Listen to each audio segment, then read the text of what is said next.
Special thanks to the K Family Foundation, lead underwriters for MOSAIC.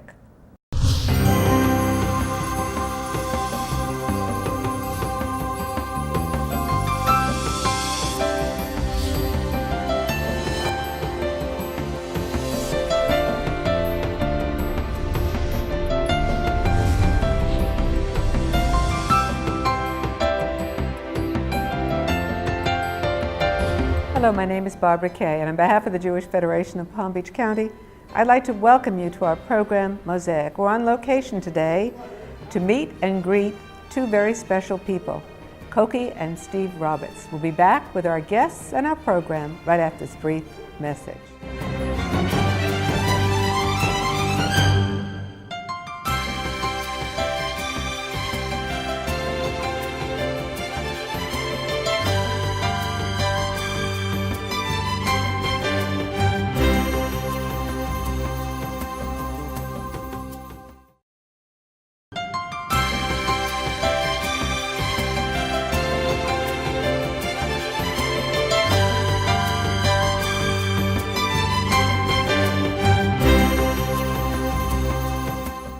Welcome to MOSAIC in Florida. Thank you. So nice to have you here. Listen, I had the pleasure of, you don't know that much about me, but I know a lot about you. That's a terrible thing. And this book, From This Day Forward, is a wonderful, wonderful, very eye-opening kind of a read, and I enjoyed it tremendously. What motivated you to write this book? Well, we had written a magazine article called, it was part of a series called Letters to Our Children, and it was about our marriage, and of course at the time when we married in 1966, a Catholic-Jewish marriage was a big deal, and so we wrote that piece, and it got more response than anything the magazine had ever printed. It was USA Weekend magazine.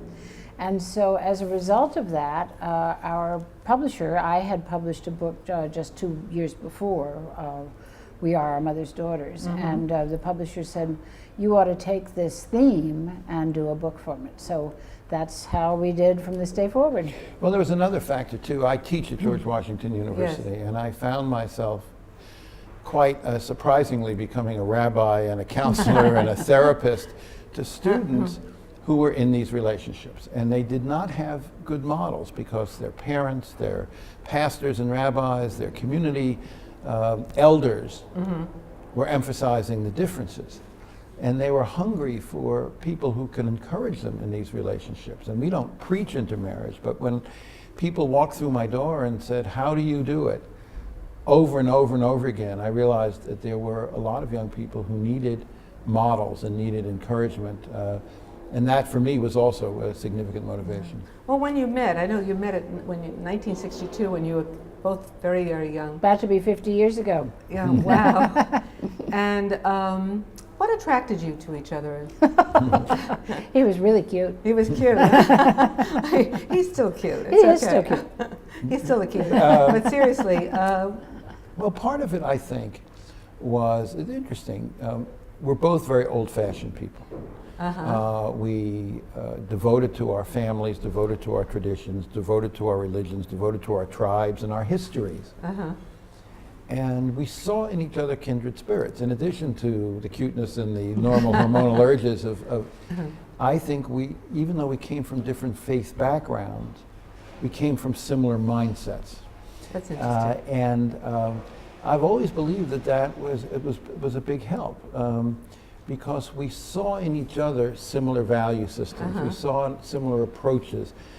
We've lived in the same house for 34 years. It was the house Cokie grew up in. My mom lived in the same house, 2 houses 4 blocks apart till she was in her mid-40s. I mean, that's sort of where we're coming from. We believe in tradition, and we believe in honoring our histories and our families. Yeah. You know, in 1962, inclusiveness was not as, how should I say it, was not readily accepted. True. Today it's a little bit different. What happened when you came home and you discussed your, pending relationship with your parents? Well, it's a lot different today. Yeah. It's even different from when we published this book, which was 2000. I think that my parents were still children of immigrants, and I grew up in an immigrant community with my grandparents in the house and 3 blocks away. They were very much defined by their tribe and by their community. My parents, when they met, lived 1 block away from each other. Oh, wow. My father literally married the girl around the corner. And they sent me off to college, and I went off to Harvard. And the day I walked through the door of the freshman dorm at Harvard, I entered a new world that my parents had never experienced. And so it wasn't just that I brought home a Catholic girl, that was part of a much larger experience that I was having. And it was difficult for my parents at first. But we understood in our youthful way that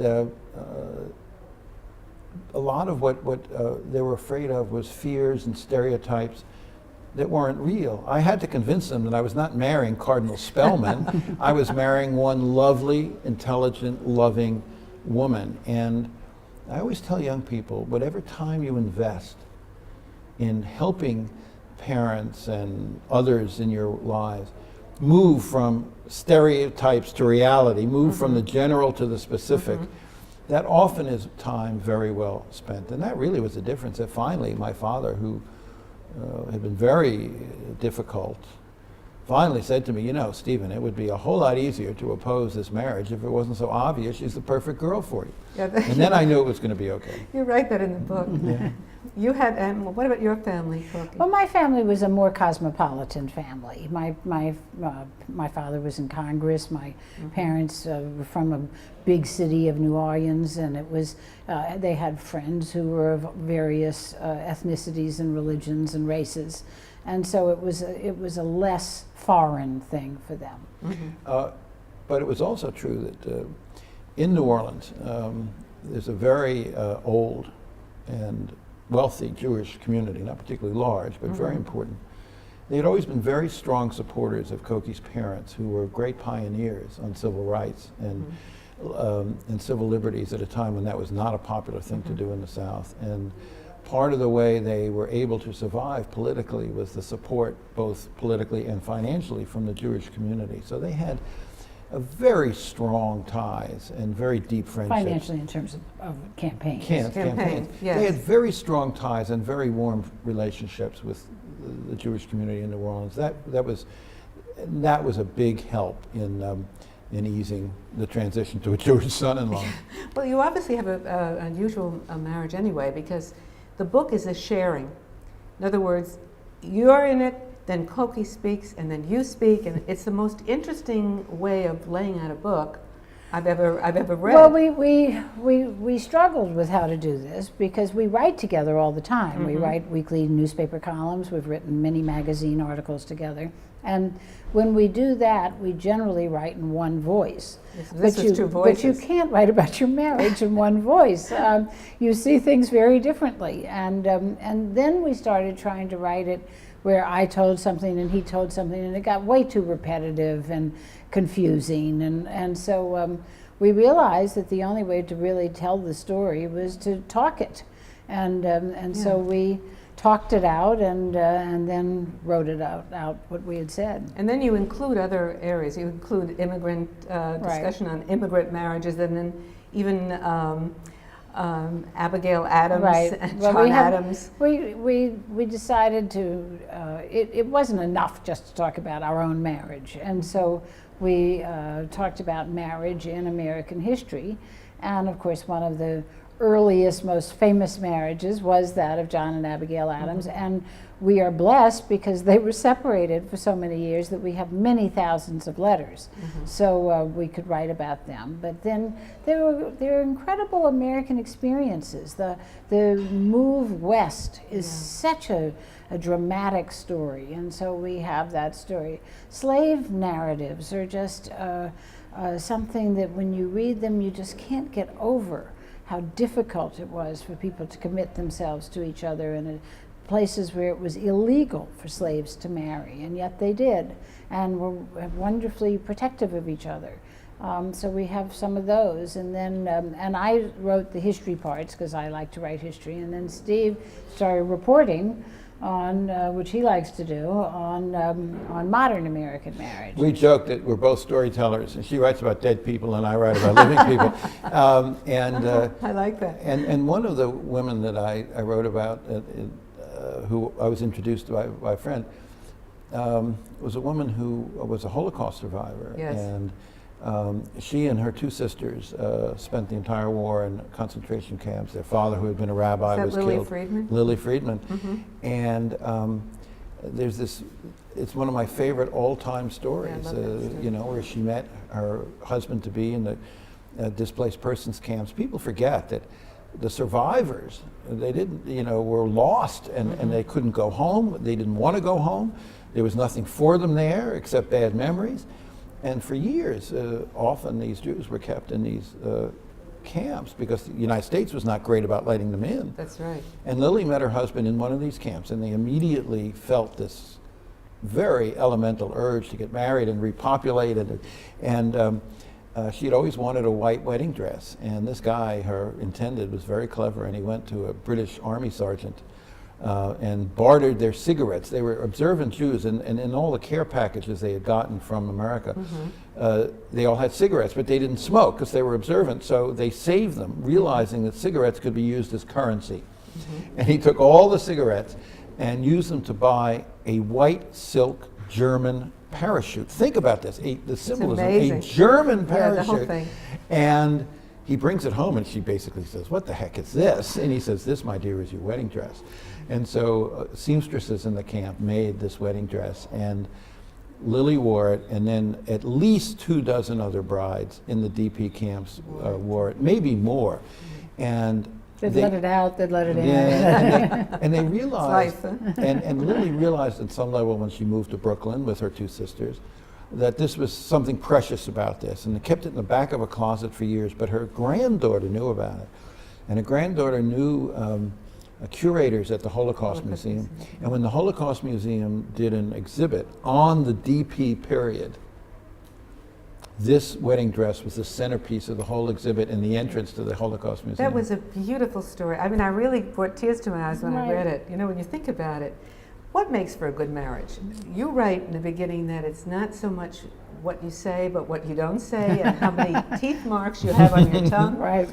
How did you come up with that? Well, we That's joke Steve's line, but it's a great We line. joke about it, that you know, you can tell a good marriage by the number of teeth marks on your tongue, meaning that often the most hurtful thing in a marriage is when you say, "I'm going to tell you the truth." The fact is, candor is overrated. not that you should be deceitful, but that often when you say, "I'm going to be honest," actually what you're meaning is, "I'm going to be self-indulgent and I'm going to be mean."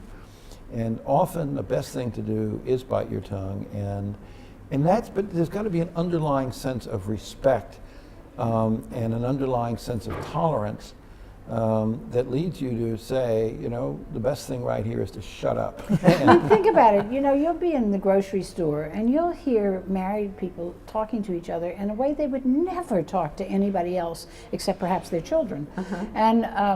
And you think, oh, ooh, you know, why are they talking to each other like that? And it's just, you know, I think people just fall into the habit.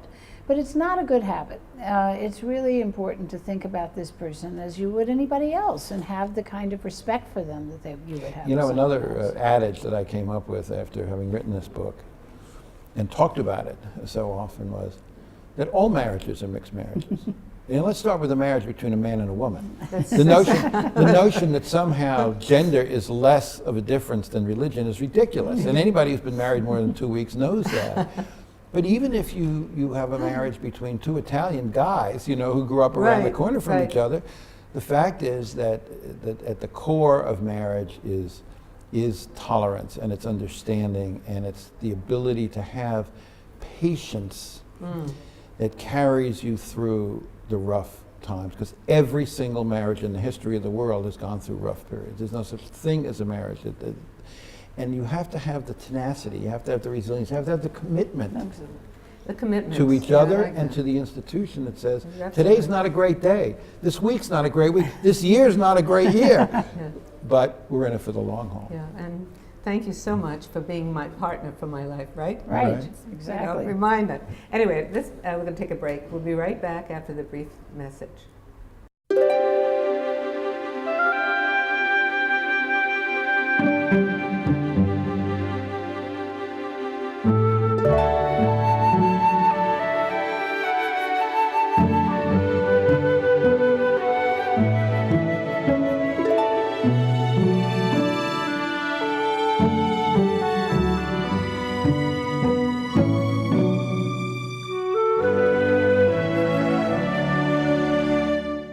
Okay, welcome back to Mosaic. Prior to the break, we were talking about what makes a good marriage, aside from just biting your teeth.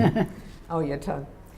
Tell me, Cokie, how did, and Steve, what was the relationship that you had with your children? I mean, how did you settle them in also with this mixed kind of combination that you coalesced? Well, our basic view from the beginning was that we would be inclusive, not exclusive. And that certainly carried over to how we raised the children. So they were raised in both religions and both traditions. And of course, they loved it. I mean, it was, it was a lot of not only wonderful stories and all of that, but a lot of presents around Hanukkah and Christmas. That's right. And They had a double dip. right. So their cousins were all quite jealous. So it was very much part of, again, though, as Steve said, who we are. I mean, it was not some stretch for us to do that, because we are people who care about other people and other traditions, and so it was easy for us to raise the children that way. I mean, there's no one way to do this. That's true. Each family has to figure it out for themselves. It's not one size fits all. And for some interfaith couples, doing nothing is the right answer. For some, to pick one or the other, it's certainly less confusing for children to do it that way. But for us, we really only had this one option, which was to do both, because we respected and in many ways embraced each other's traditions. And as the years have gone by, that's only deepened, because our experiences have deepened. Cokie, as someone who is, at the High Holy Days, she's sitting next to me singing all the Hebrew prayers, which she now knows. And at midnight Mass before Christmas Eve, I read the lesson, the Old Testament lesson at Mass at her old school. And so we have come to see the virtue and the richness of each other's traditions. And that's only grown in our years together. Well, from what I read in the book, by the way, this book has to be used as a resource for rabbis and pastors and so on. It is. I would believe it would be. That's one of the reasons why it's still available in print, is because people tell us that all the time. Recently we were in North Carolina, and the Catholic chaplain at Duke, a priest in his collar, came up to us and said, I give your book out all the time to young couples. Because it's not sermons and it's not preaching, it's stories. And this is one of the oldest concepts as human beings we have, that when people started etching, marks into rocks, they were telling a story. They were telling a story. I say that, if you could decipher the very first human writings in the darkest caves in France, right? And you finally decoded it, it would probably say, what's the younger generation coming to? That's probably what they wrote in the wall of the cave. But whether it's Bible stories or whether it's catechism, whether it's fables, whether it's sagas, every single tradition in the history of the world has had stories that are sacred, that tell about their history. It conveys lessons and values. And that's all it is. It's just stories. Stories, yeah. I love the story about when you got to Greece.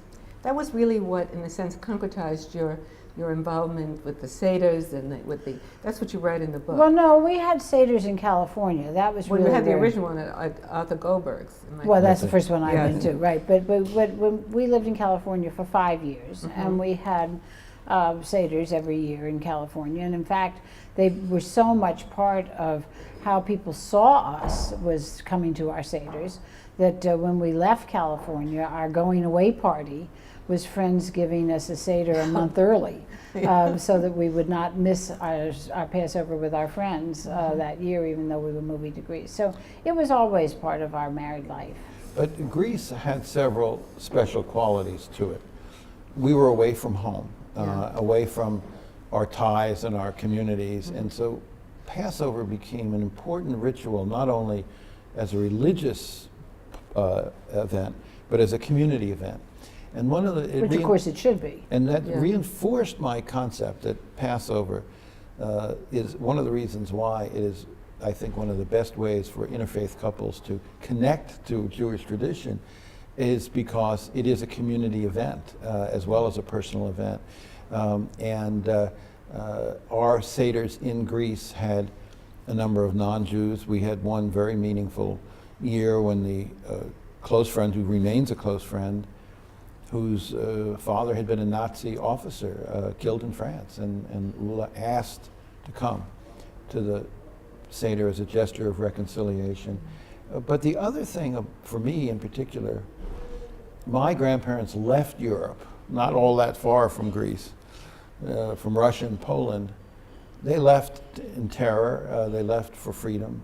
It was their own Rogowski, Shanbam family exodus. It was their own freedom story, and living in Greece brought me closer to my own family's story that echoes the Passover story in terms of seeking freedom in a new country. Yeah, let me just explain to our viewers that you lived in Greece. We went there for professional reasons, and you were in Greece for a number of years. Yes. Yeah, we were both correspondents there, yes. and we lived there for close to 4 I years. wanted to make sure we got that straight. Also, but the funny story is, in Greece, I remember you had a Seder, and your son, during the process of the Seder, you go and you open the door to let Elijah in.